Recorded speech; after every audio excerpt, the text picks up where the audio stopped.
Hello, everyone, and welcome to the Customs 101 Let's Get Down to Basics UPS webinar. I'm Jimena Roth, Marketing Manager for the UPS U.S. International Business Unit and your moderator for today's event. I'll be introducing you in a moment to our esteemed presenters, but before we get started, I'd like to cover some housekeeping items.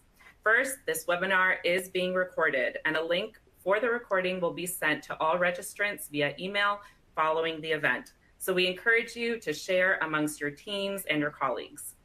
Second, note that under the related content section on your screen, you are able to download today's presentation as well as other relevant resources that we'll be covering as part of the webinar today.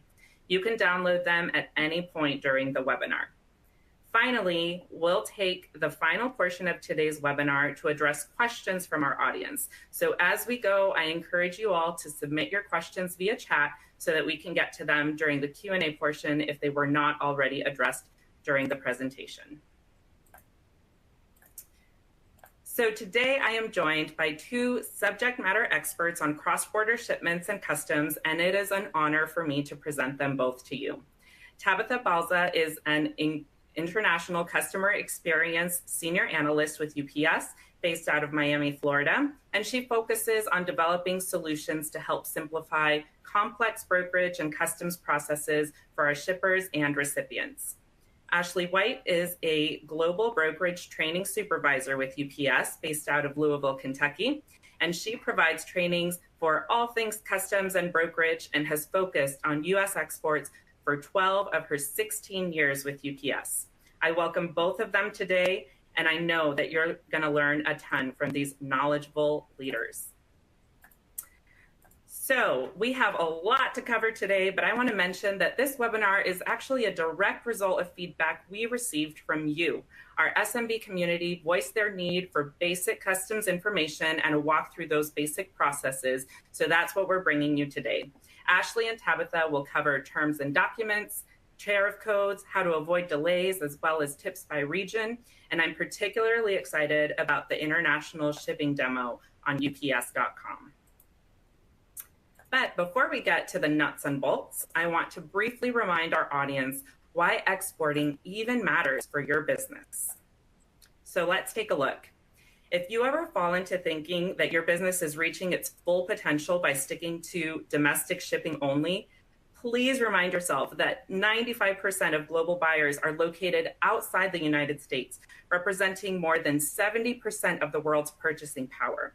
And not only that, but largely due to high demand of U.S. goods around the world, cross-border commerce growth is outpacing domestic commerce, giving you a leg up over your competition if you choose to reach these new customers in new markets. And now, to help give us an idea of who's in our audience today, we're actually going to launch a quick poll. And so I ask that you answer quickly based on what is your business size in terms of annual sales. We want to know, I'm going to give you all a few moments, less than a minute. So go ahead and choose which category your business falls into today. All right, I'll give it about 5 more seconds. And let's go ahead and see the results. Okay, so we have a good mix. 65% are over 500,000, but we certainly have our fair share of those who are less than 50,000, 20%. And you can see the other buckets there. So what's interesting is that you might be a small company that's already shipping internationally. You might be a larger company that hasn't made that taken that step yet. So we have content and expertise for all of you here today. All right, so I'll just wrap up with this. Not only is there great opportunity out in the market, but by strategically exporting, your business can experience greater growth rates, profitability, and risk mitigation compared to businesses who don't export. To find out more about the differences between being a passive exporter and a strategic one, you can check out our Exports 101 webinar on ups.com/webinars. And with that, I am thrilled to pass the mic to Ashley, who will give us crucial basic customs information we need for establishing a strong exporting foundation. Take it away, Ashley.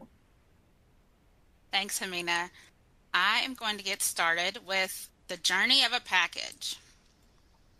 So as you can see, this visual will help you understand all of the things that your shipments will have to go through as they leave the country. The first marker indicates your notification to us to let us know you will be tendering a shipment. Ideally, you would give us all the information needed up front if you designate yourself as a paperless shipper. There will either be pickup or drop off. Then the package will arrive at the UPS facility.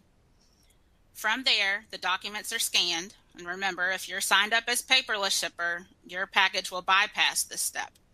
So that image will then be uploaded to the UPS system while the package is physically loaded to the export facility. Depending on the destination, those facilities are strategically placed across the U.S. So while the package is on its way to the export site, our key entry teams audit the data received to the documents provided and make sure that export requirements are met. Once the package arrives to the export facility, it will receive another scan. It'll register that the data is complete and it will be on its way out of the country. It'll be sorted once it arrives. The import site ensures that those requirements are met, and then it will be delivered to the receiver. So let's get into some of the common terms and definitions you'll encounter while growing your export business. I do want to preface this by saying that at UPS we love acronyms and initialisms, so you will see a lot of them. And it's only right coming from a company whose name is in fact an initialism. First one, customs. Customs is the entity that levies duties on goods.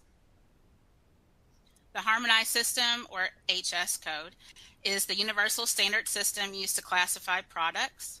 Going along with that is the Harmonized Tariff Schedule, or HTS codes, which is the system used to determine duties to be paid. International Commercial, or Incoterms, are a set of terms used to explain the payment of fees associated with moving goods internationally, and I'll highlight two specifically. Delivery Duty Unpaid, or DDU, is when the seller pays for delivery charges and the consignee pays for duties and taxes. The next one is Delivery Duty Paid, or DDP. This one is when the seller pays for delivery charges as well as duties and taxes.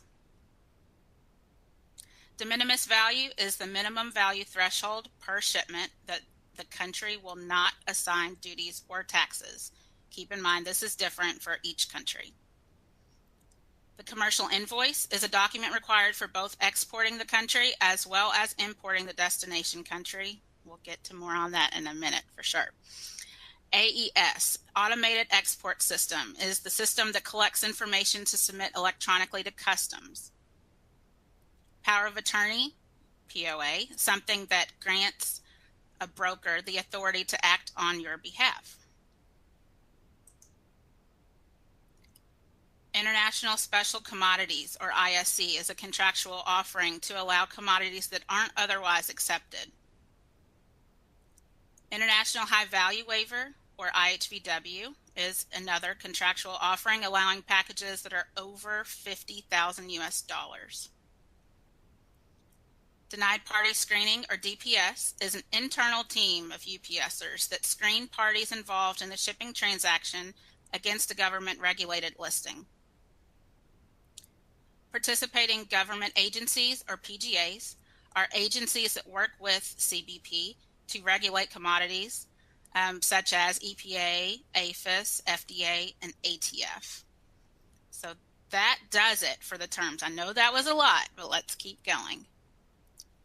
Let's talk about the single most important document when shipping internationally, the commercial invoice. An invoice is required to export all non-document shipments, and all that means is that the shipment has actual goods or commodities inside, not just paperwork alone. It does have to be clear and complete, and by complete, I mean it has to have where and who the shipment is coming from, where and who it's going to, a clear description of the goods, along with the value of the goods, classification codes, and country of origin of the goods. And remember, you will be able to access this commercial invoice guide linked at the bottom of this slide. Other customs documents include this EEI form. EEI stands for Electronic Export Information. So earlier I talked about the AES, which is how we send all of these required data elements to the appropriate government agency. And EEI is required for shipments containing a single commodity valued at over $2,500 US. It's also required if the shipment is licensable, requires a permit, or has commodities classified in a particular category going to military end user countries, which would be subject to the International Traffic in Arms Regulations, or ITAR. Shifting gears just a bit, let's talk about POA, Power of Attorney. There are two separate companies under the UPS family umbrella, which would be Worldwide Forwarding for small package export only, and Supply Chain Solutions for small package import brokerage, freight, air, ocean import, and export. This is an example of the POA form. This grants UPS to file AES on the behalf of the shipper. So there is also an addendum available to cover multiple accounts under a single POA to make things a bit easier.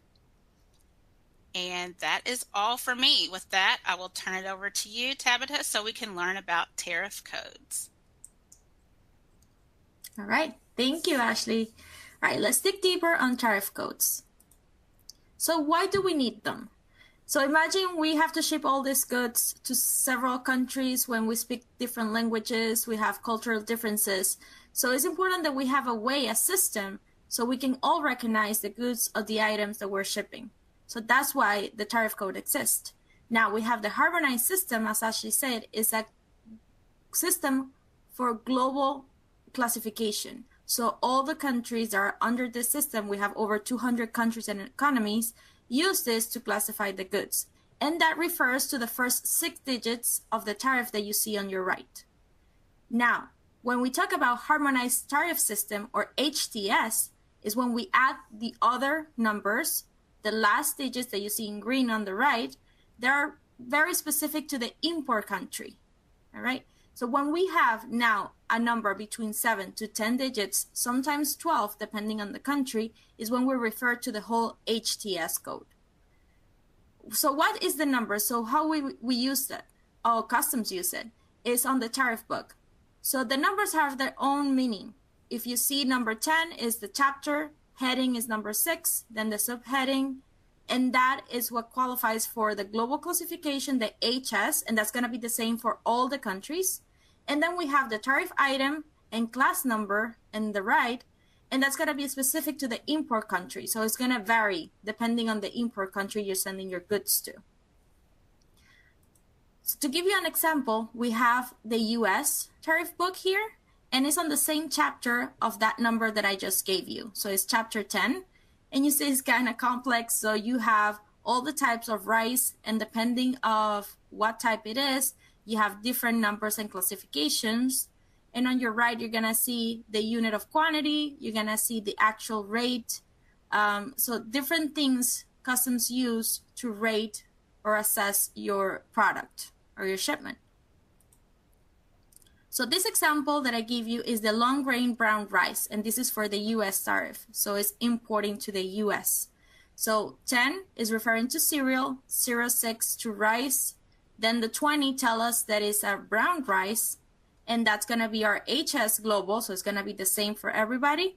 And then we have the long grain, and that's specific to the US. I wanted to give you this example because on your right, you can see for the EU and for Canada, we have the same 6 digits, the HS 100620, but it changes at the end, 1799 for EU and 0010 for Canada. So that kind of gives you the classification on how your goods are gonna be assessed by customs. And why this is important. Apologies, if I could just interrupt you going back to that slide. I think that's such a helpful slide because we get the question so often. what is the difference between the HS and HTS codes? And this, I think, outlines it beautifully. And so I know we have a lot of questions asking about the actual deck. You can download it throughout this entire webinar. So you will have all the links in the deck as well under related content. Sorry, go ahead. But I love this slide. No, perfect. Yes. Absolutely. So that's why it's important. So you understand when people say HS, HES is not the same thing. So you need to know the difference. Now, this is important for the calculation. But not only the code is important for the calculation, there's other things that go into it. And I kind of want to give you that information as well. It varies by country and there's a lot more, but this is like the most important thing. So origin and destination, as you saw, since the code is going to change by the import country, but also because you have agreements between countries for taxation, for duties, for other things. So free trade agreements, all of that is going to vary by origin and destination combination. Unit of measure, as you saw in the tariff book, you have the kilograms, you have that unit that you need to have to classify to have your tariff code. Then you have mode of transportation. So it depends how, if it's by air, by ground, how it's transported, that also is going to take into account. The product type and value. So that's why you get the code. But you also have to say how much that goods, that item, that product cost. And then the quantity. So it's not the same to ship 1 that ship, 100. So all of this is going to take place to determine your duty and tax calculation. And we actually wanted to ask you a question. Now that you see the complexity on where to look for your tariff code, you have to go to the tariff book for the country you're importing to, and you have to take all these things into consideration as well. What do you think it will be better for your business? If it's having a free estimate or a guarantee amount for a fee? So I'm going to give you a little more time for you to answer this question. So for when shipping internationally, what do you prefer? Duties and taxes to be a free estimate.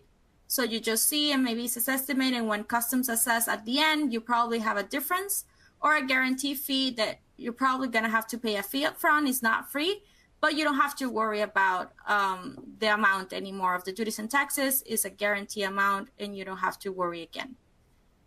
So let's see. I'm going to give you one more second.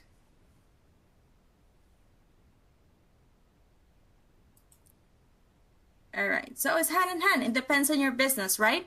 So a free estimate, probably if you've shipped the same thing over and over, you have a clear idea of how much your duties and taxes are. But you're shipping different things, your products varies, changes, you probably will, get a good help from that guaranteed. Okay, so now that you have all these little nuggets, and especially from Ashley, about your terms and definitions and all the things that you need, we want to give you some tips, and especially tips to avoid customs delays. So this is most bestly for U.S. export and customer base. Why customer base? Because there are holds that you cannot control, and even us. So weather, transportation, things that you cannot control. But this over here is something that you can do, and it will make a difference, especially for customs. So the first one, missing invoice and late invoice upload. So as Ashley was saying, every time you ship goods internationally, you need to have a commercial invoice. And if you're missing that, or if you send it later after your shipment has gone through, you're gonna get a hold. So make sure if you're shipping paper, you print it out, you put it. If you have the option digitally, just upload it right away. Don't upload it a few days later, just the same day. And a tip, if you're a WorldShip user, just run your end of day. Run your end of day every day, and you will have no problem with your commercial invoice.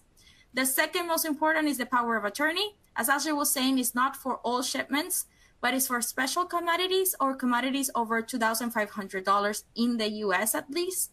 So if you know you have a special commodity or you are shipping above this number, fill out that power of attorney and attach it to your package. The third one is inadequate merchandise description. So it's not about your product per se, but you need a description of the whole shipment.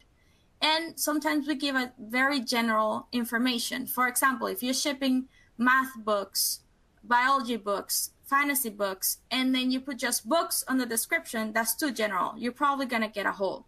So make sure when you're describing your whole merchandise, you said like educational children books, something that is a little more specific to everything that you're shipping. And if you have different things, it's not the same category, it's better for you to list it so you have a more comprehensive description. The third one is missing documents or incomplete documents. So the problem, if you ship paper, you probably lose a page or you have other documents that you need besides the commercial invoice and power of attorney. If you know you're shipping like food, animal-derived products, or anything that is special or restricted, you probably will need more document than just a commercial invoice. So do your due diligence and make sure you attach all the documents to your package or upload it if you can. And the fifth one is the wrong value. So if you put the wrong value on your documents or they're different between the documents, you're going to get a hole. So make sure you put the correct information of the value and you avoid all these issues. These are U.S. export, but the missing invoice and the power of attorney are like the main ones for all countries. So I can guarantee you if you take care of this, it will be a better experience, at least with these holes on customs. Now, tips by region. We have like the three main ones if you're exporting from the US, Canada, Europe, and Latin America. For Canada, as Ashley was saying, we have a low threshold of de minimis. So that value that you don't get duties and taxes on is very low. For example, for the US, when you're importing is $800. For Canada is 40 Canadian dollars. So it's very small. So keep in mind, if you're shipping to Canada, even if a small amount between 40 and 150 Canadian dollars, you probably will get duties assessed. Not taxes, but yes, duties. And the power of attorney is a little bit different. It's not 2,500, it's 3,300 Canadian dollars, but it's for the same, the restricted goods or special goods. So make sure if you're shipping to Canada, you take those two things into account. We let you a little link there that you can get more information if you want. For Europe, when you're shipping to Europe, it's very important to know the VAT, so value add tax.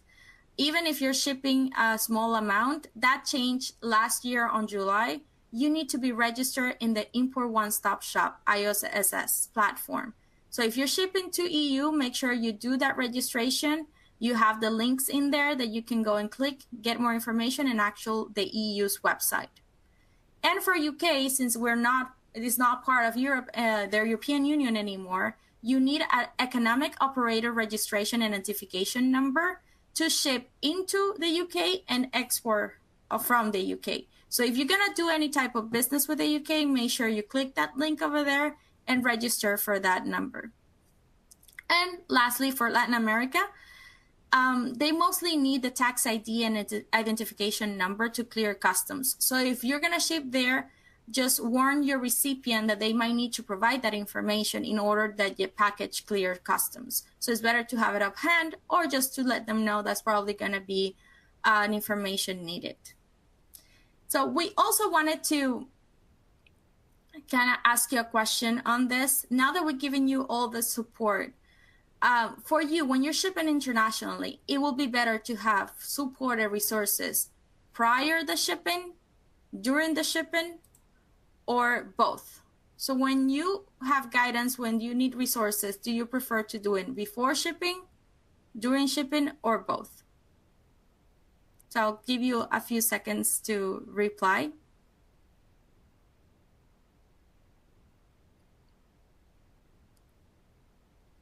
So this is for the support. So probably you want to do your due diligence a little earlier, or if you prefer to have that guidance with you during the shipping flow. All right, let's see it. So kind of what I have. So before shipping is good to do your due diligence, but also during. So you see that 58% of you prefer to have it both ways. Okay. So with that, we wanted to give you a demo. So to wrap everything up, all the information we're giving you, we want to actually show you how it is to ship internationally on UPS.com.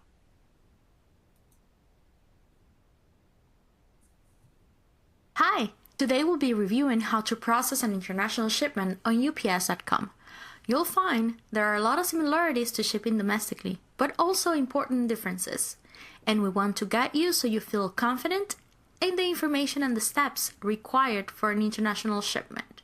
First, go to UPS.com, select your region, and then click Ship.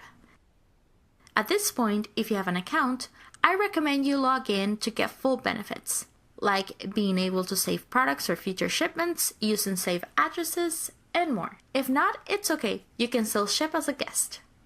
I'll go ahead and log in. Now let's start. We'll do this in 6 main steps.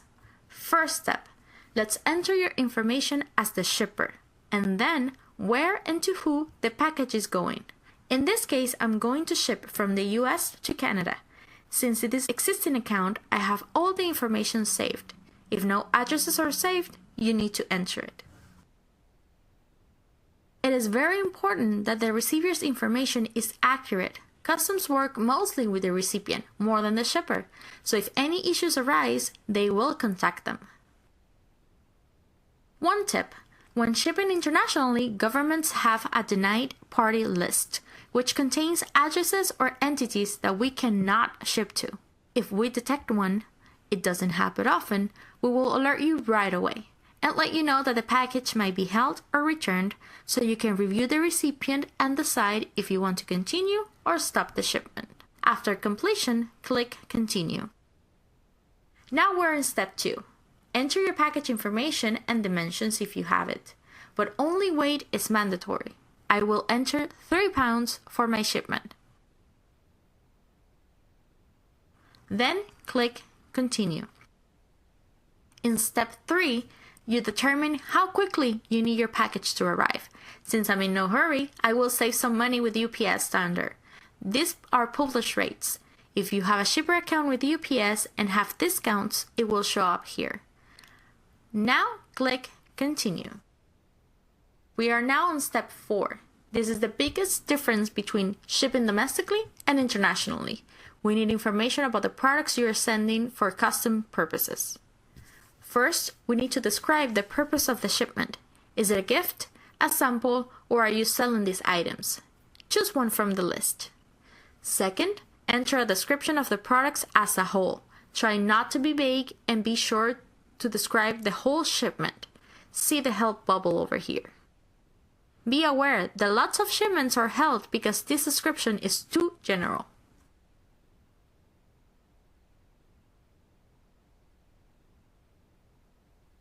Third, click Get Started. If you have an account, here's where you can reuse previously shipped products. Select the products and all the information will be there. You just have to enter the quantities to ship. Let's say we are shipping 1 today. Then click Next.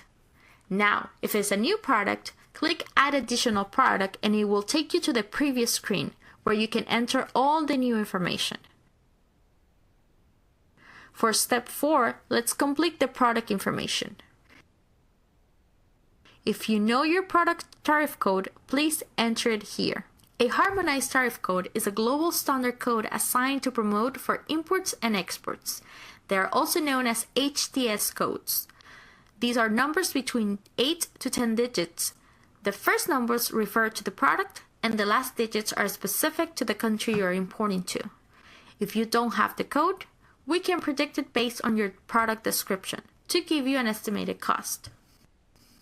Start filling in the information here. It is very important that the description of the product is as detailed as possible. If you are shipping address, please enter any other detail that you have, such as the material, color, etc. I will enter children math book. We will need unit of measure. If it's a bag, a case, whichever you use, I'll select a box. We also need the value of the product as package, as a single unit. Mine is $10. And the last detail is country of origin. This is where the product was made or assembled, and not the country you are shipping from, although they may be the same. Mine was made in France. Across all the fields, you have little tips you can use to guide you. There is no need to memorize all these steps. By default, if you have an account, we will save your product to your catalog for reuse. You do have the ability to turn off this capability here, but I recommend you leave it on for easier future shipping. You can have around 4,000 products saved in your catalog. Now, choose a reference and a unique ID in order to save your product. Now that we have entered all the needed information, let's input how many we are shipping today. I'm shipping 2.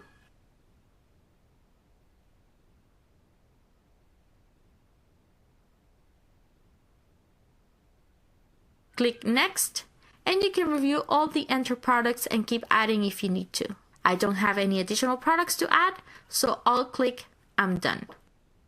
Now we're back to this page, and I see that a commercial invoice is automatically filled out for me. You can review and edit if necessary.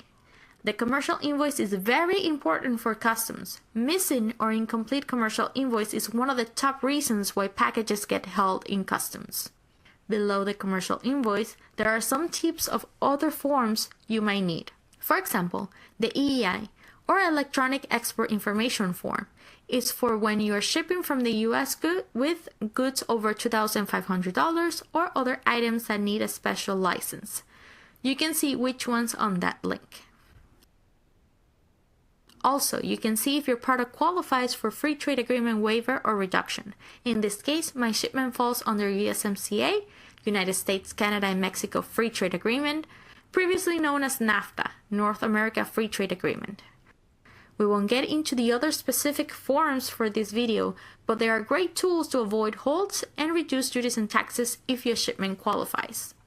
Let's scroll down and click Continue. Step 5. Now we choose our method of payment. I'll use a credit card. After entering your payment info, you will see estimated duties and taxes displayed.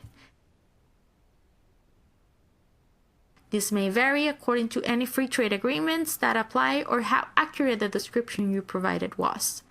This will avoid surprise duties and taxes at delivery for you and especially for your customer, the recipient. You can now use this estimate to inform your customer or to know around how much duties and taxes you might pay. To see a breakdown of the estimated duties and taxes, click the See Estimate Detail link. Click Continue when you are done reviewing. In this step, you can also choose how to pay for duties and taxes charges. After those are completely assessed by customs, here are the different options. It is possible to use the recipient's custom broker for some countries. After this, we can go to step 6 and review our shipment. Let's click Review. Make sure everything is okay and submit your shipment. After clicking Pay and Get Labels, 2 pop-ups will appear. One to print your label and one for your commercial invoice. Attach both to the package. Remember, this is very important to avoid holds.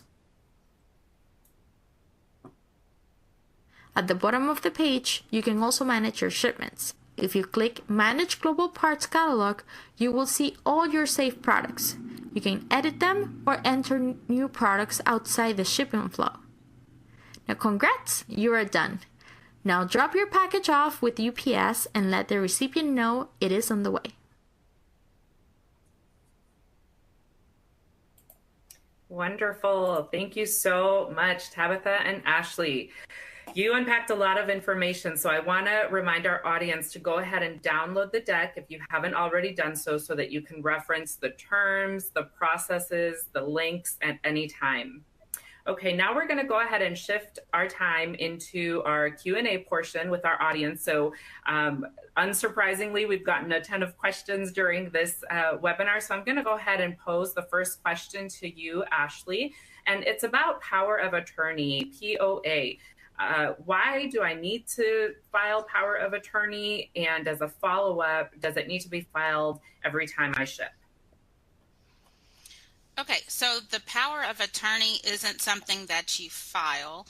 The power of attorney is something that you are granting UPS in this example so that we will be able to file AES on your behalf. And remember, the AES is the system that we are able to submit all of the required electronic information for the shipment to export to the particular government agency that needs to know what you are shipping and what's leaving the country. So the POA would be required if we are filing on your behalf. And Okay, just to add, Jimena, if I can, yes. And it's a very specific threshold. So if you're shipping over $2,500 for the U.S., and if it's a special commodity, so only in those situations, it doesn't have to be with every shipment, and that varies by country. So as I was saying, Canada, the threshold is 3,300 Canadian dollars. For U.S. is 2,500. So it depends on the country you're importing to, and about the goods that you're importing as well. Thank you. That's a great clarification. Go ahead. Yeah, the 2,500 US dollars is per commodity. So not the total shipment value, just per commodity. Right. Okay, and I think you just answered another question from the audience. Let's stick with POA. Can you talk? I think there might be some confusion between POA and EEI, which you also mentioned. Can you, either of you, kind of dissect the differences? Okay. The EEI is the Export Electronic Information. So that is the specific data elements that we are telling the government are leaving the country. So in order for UPS to be able to report those data elements on your behalf, we have to have the power of attorney, the POA, on file, where you, as the shipper, has said, yes, UPS can notify the government of what I'm sending out of the country. So that's the primary distinction between the two. We wouldn't be able to file your EEI on your behalf without the POA. Great, thank you. And Tabitha, you mentioned the value threshold as well as special commodities. I believe you mentioned it, but can you remind our audience, what are some examples of special commodities? What does that mean? So it will be like food related, animal derived commodities, or it depends on the country what they deem special or restricted. So I always suggest that, you guide yourself on the country you're going to import to. But if you are shipping something like with food, animals, always, keep in mind that might be a special commodity. Okay, thank you. All right, next question, going back to our HTS codes. How can our audience members find HTS codes for different countries? So the very tedious way is the tariff book. So each country will have a tariff book, as I showed you in the example for the US, and you can look through that in the classifications. But there are also tools that you can use. We have APIs that they can help you classify. There's also other options outside of UPS. But for us, we do it for you if you don't know it. So as you saw in the demo, it happens on the demo or ups.com, and also for WorldShip. If you import your description and information, we can classify it and give you an estimated duties and taxes.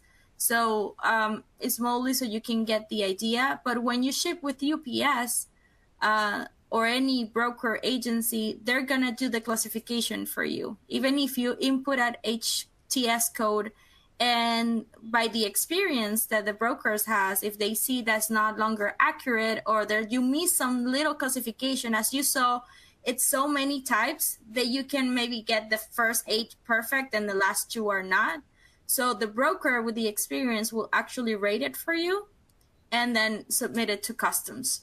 So you don't have to worry about it much if you have UPS or other brokerage representing you. But if you're going to do it by yourself, I recommend you to go and get the tariff book or any other type of classification engine that can do it for you, that you can input all your information. And even there is no guarantee. So it's very complex. I will recommend always use a broker. Don't do it alone if you don't have to. All right. And oh, I just lost it. Sorry about that. Where would you send the invoice? Where do you send the invoice electronically? And actually, sorry, before we get there, you did mention WorldShip, Tabitha. We have had several of our audience members that actually use WorldShip instead of UPS.com to do their shipping. Is there a good resource that you can point them to for international shipping using WorldShip?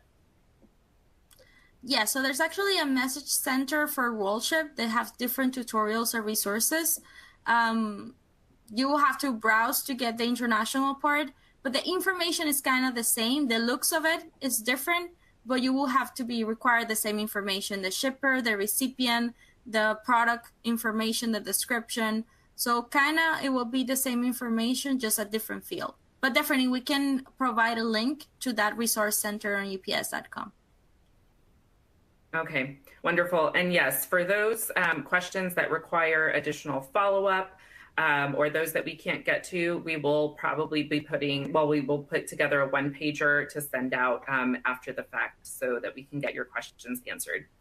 Okay, this may be for Ashley. Do you have to have a declaration statement on the commercial invoice? That answer is that it depends. So Okay. depending on the destination, we would need to do some additional follow-up to find the best answer for that question. Okay. And a good reminder to, if you do have questions about your own international shipping strategy, you can go ahead and schedule that free 15-minute virtual consultation with one of our experts. Okay, so this is, I think, an interesting one. This person has a question on commercial invoices where you have to list your country of origin. She says they say we buy some parts from China, some parts domestically, we assemble in the U.S. Can we list the USA as country of origin? Yes. If the goods are being assembled in the U.S. and then exporting, then the country of origin of the finished product would be the U.S. Okay. Wonderful. Thank you. Okay. Back to you, Ashley, probably. Do I need to register for AES? If you are filing on your behalf, which is another option, then yes, you can submit your own EEI through AES yourself. Okay. And Tabitha, what is the difference between duties and taxes? So the duties are going to be specific to your commodity, to the product, the item that you are shipping. And the taxes are going to be also depending on that, but also depends on the country that you are, any agreements they have. So they go together, but sometimes you get only duties because of the commodity. For Europe, the example, you can get only a tax, a value add tax to your product because duty doesn't apply if it's under a certain amount of money. So it really varies by country, but one is commodity specific. The other one can be the taxes, can be because of different situations, like agreements between countries, etc. Not only specific to the commodity, the item. Mm-hmm. That's great. Thank you. All right, back to you, Ashley. If I'm sending something with no transaction value, so there's no sale, could I assign 0 value to customs value? Note that there's no sale happening in the transfer. No. Customs requires a value for all non-document commodities. So it can be assigned a nominal value. You could indicate on the invoice that the value of the shipment to the recipient is 0. You are not charging them, you're not selling the product, but the commodity itself does in fact have a value that needs to be addressed for customs purposes. right. Yeah, just one little thing to add to that. And when you're having the options, you can say, as Ashley said, if you're selling this item, it's a gift, is a sample. So the value you have to put it, even if you purchase it, you're not selling it. Let's say I purchase a shirt that I want to gift to Jimena in another country. So I will put, I paid $20 for it, but it's a gift. So it's not like I'm selling her that shirt. And does that affect, we have another question saying that if I'm sending gifts to my family internationally, is the way to cut down on duties? Or would that? It depends. Yeah, it depends on the amount. So not all gifts, like if you're shipping, if it's a lot, you still probably not get duties where you will get taxes. So it really depends on the amount and what you're shipping. Okay. And Tabitha, still with you, is the HTS code and Schedule B code the same thing? So Schedule B is really specific for U.S. that I know of. Ashley, if you have more information, I'll ask your help.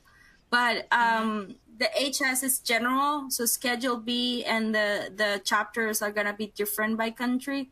So that's just a specific type of code, of tariff code. That's correct. Okay. So Schedule B is very U.S. centric. The HTS is something that's recognized globally, so that's why that's the preference. All right. Thank you. If the receiver refuses to pay customs and the package is returned to the shipper, are we still required to pay the customs fee? I'm not sure if any of you can answer that one. Yeah. I'm not sure. I will prefer to follow up because I think in some instances they do have to, but since they didn't enter the country, they don't. So I think it varies, but I would like to follow up. Okay. And we had some questions come in about paperless invoice, electronic. How does one become a paperless shipper?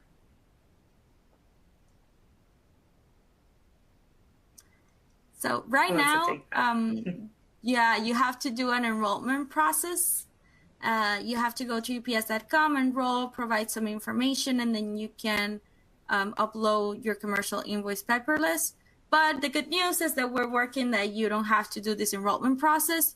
So sooner rather than later, you will be able to be automatically enrolled. You don't have to worry about it, and you can send all your commercial invoice paperless. So that's coming, but right now we can send you the link where you can enroll if you want to do it right away. All right. Yeah, and we are excited about some things coming up. So certainly we'll be back on these webinars to announce some changes to our processes. Yes. How do we get UPS to be our broker? When you're using any other platforms, if you don't put like you want to use a specific third agency or the receiver's broker, then we'll automatically be your broker. All right. Okay. And so we have a couple minutes left. So let me see some new ones who came in.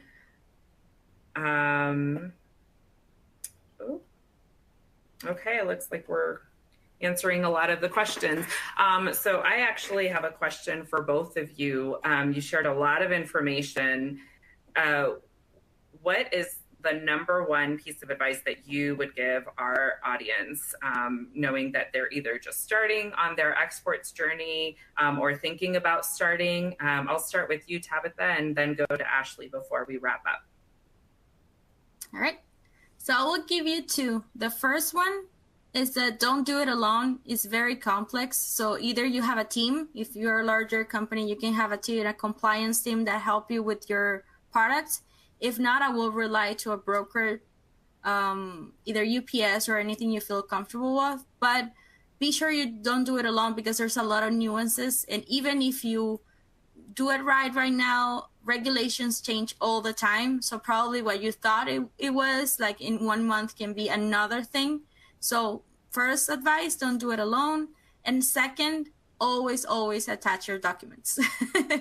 So don't forget that to your package. If you're not paperless, if you cannot do it right now, always attach copies. Always make sure that's in there so you don't have any hiccups or delays, because timing is everything right now. You need to get your package in time, your receivers is pending. So make sure you put those invoices there. All right. And Ashley? Definitely echo those sentiments.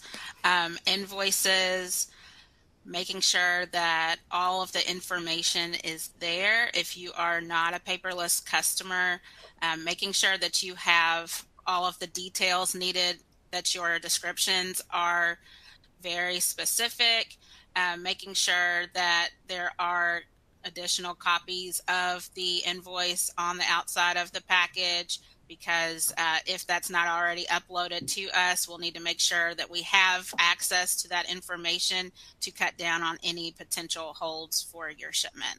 So definitely make sure that you have your invoice and that it is complete, accurate, clear with values of each commodity, etc. So that would be my best piece of advice for sure. All right. Thank you again. We certainly hope that this has been an informative webinar for all of you who are looking to grow your businesses globally and to succeed in the customs part of their journey. I do want to draw your attention to 3 next steps that you can take after this webinar. One is you can actually check out our Export Success Bundle on our Go Global page at ups.com/go global. Also, I've mentioned this before, and we did receive several questions regarding imports. This was an exports-focused webinar, but if you have questions about imports or exports, basically your international shipping strategy, I've mentioned it before, but I do encourage you to sign up for our free 15-minute virtual consultation with our UPS Solutions experts, and they will provide the support that you need. You can go to ups.com/consultation. Or you can click on the Discuss Your Business Needs link that appears on your screen. Finally, for more info on exporting and other topics for small and medium businesses, you can check out ups.com/webinars. So we thank you so much for your time today. We appreciate you spending the last hour with us and hope you have a wonderful rest of the day. A big thank you to Tabitha and Ashley as well for spending the hour and really schooling us on a lot of things customs. So thank you and happy exporting. Thank you.